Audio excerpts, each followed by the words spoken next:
herd buck in their own right, and the British Blues today have been crowned the Supreme Beef Champion.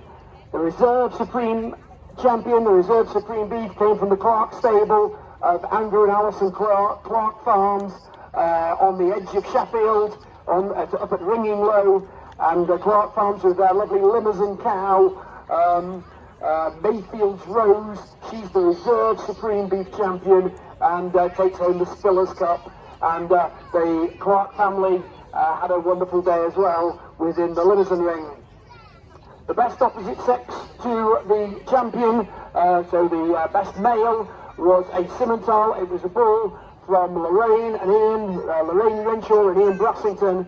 That Simmental bull that's leading round at the front of the line as well, about the fifth one back. That's the reserve, best opposite sex to the champion. Following on, there's all the other beef cattle. As you can see, the champion commercial, I can see there from the Grattan boys, and they did a grand job. They had two or three lovely cattle today, and that homebred Butcher's Beef Champion was a wonderful addition to the beef cattle rings.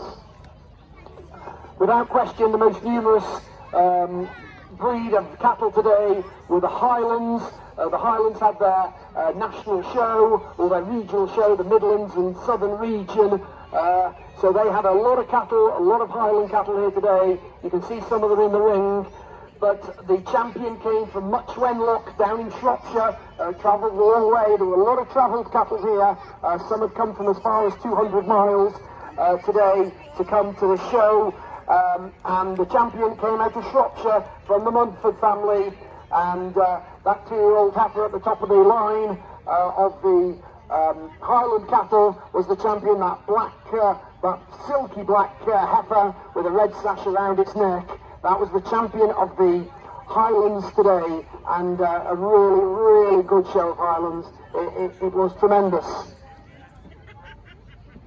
Highlands go on to some British Whites, and you don't see many British Whites, particularly at cattle shows, but a rare or minority breed these days.